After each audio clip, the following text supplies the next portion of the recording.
Écoute bien cette vidéo, je sais que je vais encore te faire râler. Depuis maintenant plusieurs mois, on m'identifie dans toutes les vidéos qui durent souvent 10 secondes où l'on voit des agents de discothèque mettre des coups. Avec ça, on me demande de me prononcer. Alors loin de justifier toute forme de violence, je vais quand même t'expliquer que c'est bien plus compliqué que ça. La sécurité de boîte de nuit est la plus difficile qui existe. J'ai tout fait. J'ai même eu plus de 500 salariés à mettre en poste dans la société de gardiennage que je dirigeais.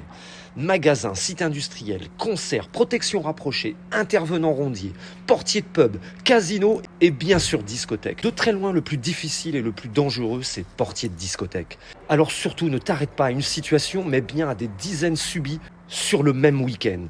Alors ne t'arrête pas non plus à un mec ou à une fille qui hurle quand tu vois des portiers le ou la maîtriser, car c'est devenu un système de défense très utilisé pour se faire passer aux yeux de tous pour la victime, alors que l'intervention a toujours un point de démarrage et qui force les équipes de sécurité à intervenir. C'est finalement ce que tu n'as pas vu avant qu'il faut analyser pour comprendre avec clairvoyance ce que tu vois dans l'instant présent. Entre les bourrés à gérer, les filles hystériques qui te hurlent dessus, les couples qui se foutent sur la tronche, les mecs que tu refuses et qui veulent te défoncer, ceux qui se battent entre eux puis qui se retournent contre toi quand tu les sors, les types qui restent à l'entrée durant plusieurs heures à emmerder tous les clients qui rentrent, ceux qui sont devant toi durant toute la nuit et qui passent leur temps à te pousser, à t'insulter, à t'humilier, à t'empêcher de faire rentrer tes clients dans les bonnes conditions. Les dingues qui vont te balancer le premier truc qu'ils vont trouver dehors, et je te parle pas des groupes que tu refuses et que systématiquement te menacent de mort.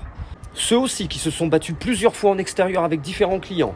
Ou alors les filles de plus en plus violentes qui frappent ou même qui tentent de le faire sur les agents et qui hurlent ensuite à l'agression quand on est obligé de les retenir. Je peux encore te donner des dizaines d'exemples de ce qu'un portier ou un physio doit endurer tout au cours d'une seule nuit. Ça, c'est son quotidien. Alors je ne le plains pas, c'est le métier qu'il a choisi. Mais multiplie ça par le nombre de soirées, c'est-à-dire en général 3 nuits par semaine, 52 week-ends par an, et donc 156 nuits. Bien parfois, les gars, ils finissent parfois par vriller. C'est jamais honorable, c'est évident. Je ne défends pas les portiers violents. Au contraire, je passe mon temps à les dénoncer. Mais j'essaye de t'expliquer qu'un mec qu'on voit 10 secondes sur une vidéo, mettre une droite, ça ne me parle pas. Je veux savoir pourquoi il en vient à ça. Avant de me prononcer, je veux savoir le cheminement de ce qui s'est produit au cours de la soirée avec le client qui finit par prendre une patate. Pourquoi est-ce que je suis le physio dont on parle le plus dans toute la France actuellement ? Tout simplement parce que je montre une autre façon de travailler, une autre façon de former les portiers. J'ai une équipe exemplaire et je te le prouve chaque week-end avec mes vidéos. Mais ça n'empêchera jamais que l'être humain vrille. Il ne peut pas être dans l'exceptionnel tout le temps. Et il y a un truc que tu dois prendre en compte aujourd'hui. La violence a explosé ces 5 dernières années.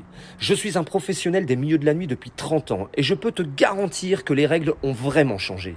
Tout le monde et surtout n'importe qui peut devenir un véritable danger pour quelqu'un et surtout pour un autre client qui, je te le rappelle, est le principal travail du portier ou du physio. Tout simplement protéger ses clients. Malheureusement, parfois, pour arrêter un type violent, on n'est pas dans le monde des bisounours. Il faut un type violent. Quand tu as tout essayé avant, quand le dialogue ne fonctionne pas, quand tu repousses depuis 30 minutes, 1 heure, 2 heures, un ou des types afin qu'ils quittent les lieux et que rien n'y fait et qu'à la moindre occasion ils se rebattent avec d'autres clients, ils agressent des filles sur leur passage ou ils attendent qu'une seule chose, c'est de déglinguer l'un des portiers. Malheureusement, les alternatives deviennent réduites. Un dicton dit que la violence engendre la violence. Alors ça fonctionne probablement bien dans la vie des faibles derrière leurs écrans assis dans leur canapé, mais ma longue expérience de la violence me permet de te dire que la violence arrête bien plus souvent la violence qu'elle ne l'engendre. Je sais, tu vas crier au scandale quand tu vas entendre ça, mais je n'y peux rien, c'est la triste réalité de notre monde. Mais j'ai une bonne nouvelle. Si le plus fort est le gentil, celui qui défend les faibles, les agressés, les femmes démunies, les jeunes sans défense, alors cette violence mesurée et contrôlée sauve des gens toutes les nuits, par milliers, et partout en France mais aussi dans le monde. Tout simplement car cette violence met à l'arrêt ceux qui se servent de cette même violence pour agresser. Là où il faut être le meilleur, c'est d'avoir la mesure de cette violence, savoir s'arrêter avant que cette violence devienne un lynchage, car l'énervement, la fatigue et la tension provoquent ça. Et là, celui qui est censé protéger des gens devient dans ce cas l'agresseur. Mais attention, je comprends parfaitement que des gens comme toi soient choqués de cette vidéo qui circule, mais aussi des autres qui apparaissent de temps en temps sur les réseaux. La violence n'est pas ton quotidien. Tu as donc un jugement d'émotion. Moi, la violence, je la vis des dizaines de fois et tous les soirs de travail, et ça depuis 30 ans. J'ai dirigé les plus gros établissements de ma région. L'émotion, je ne l'ai plus et depuis bien longtemps. J'essaye donc de comprendre les deux parties avant d'avoir une vision réelle de la situation. Car une chose est certaine, l'accumulation de mes centaines de gestions de conflits, de bagarres, d'agressions, et sur ma personne et sur les gens, ou sur celle de mes coéquipiers, rien n'est jamais gratuit. Il y a toujours un avant la bagarre. Et c'est ça qu'il faut analyser. La vraie question, est-ce que la personne en question était gérable autrement qu'en lui faisant subir ce qu'il fait subir lui-même aux autres? Est-ce que demain, si toi qui prends un déferlement de violence d'un cinglé, tu ne seras pas rassuré de voir que je viens de sauver de ça, toi qui n'as pas l'habitude de prendre des coups, et que ton agresseur finit par prendre une calotte éducative s'il décide de ne pas m'écouter et souhaite toujours te fracasser, car te voir saigner du nez ne lui suffit pas. Il en veut plus. Il veut te voir au sol, il veut te voir agoniser. Et je vais pousser ton analyse encore plus loin. Et si c'est ton petit frère ou ta petite sœur qui subit les coups de ce dingue, avoue que si je le calme à mon tour, jamais tu viendras me reprocher quoi que ce soit, car j'aurai sauvé ce qu'il y a de plus précieux à tes yeux. Je sais, mon monde n'est pas celui des bisounours, mais c'est le vrai monde. Mais attention, il y a une règle dans ce métier, c'est de toujours être droit.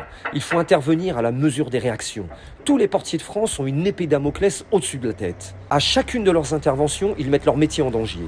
Une seule plainte peut leur faire perdre leur carte professionnelle. Alors crois-moi que ça, c'est déjà une bonne raison de ne jamais devenir violent si ça n'a pas été une solution inévitable. Alors oui, je sais. Comme dans tous les métiers, il y a des cons qui abusent, qui ne sont pas pros, qui fracassent même parfois pour rien. Mais je te garantis que cela, en général, le CNAPS, c'est la police des agents de sécurité, ne perd pas son temps pour mettre une interdiction de travailler, et c'est tant mieux. Mais en grande majorité, ces professionnels de la sécurité de la nuit aident les gens, les protègent quand ils se font agresser, prennent des risques pour sauver ta sœur ou ton petit frère. Je vais même aller plus loin dans mon raisonnement. Dans la réalité aujourd'hui, et avec l'augmentation de cette banalisation de la violence, il faudrait créer un observatoire ministériel de la sécurité des établissements de nuit. Réunir quelques professionnels de ces métiers, vraiment ceux du terrain, et légiférer sur une nouvelle réglementation spécifique pour ces professionnels qu'on appelle portiers ou physio. Car ces règles créées dans les années 2005 sont totalement inadaptées à ce qui se passe en 2023. Alors si un député est sensible à ce que je raconte depuis des mois sur mes vidéos, à ce que je démontre, alors je suis à sa disposition s'il veut porter un projet ministériel et faire changer les lignes de ces métiers extrêmement dangereux, mais nécessaires pour la protection de nos jeunes et de nos moins jeunes, qui sortent le week-end et qui demandent qu'une seule chose finalement, passer une excellente soirée. Le Jarl te salue.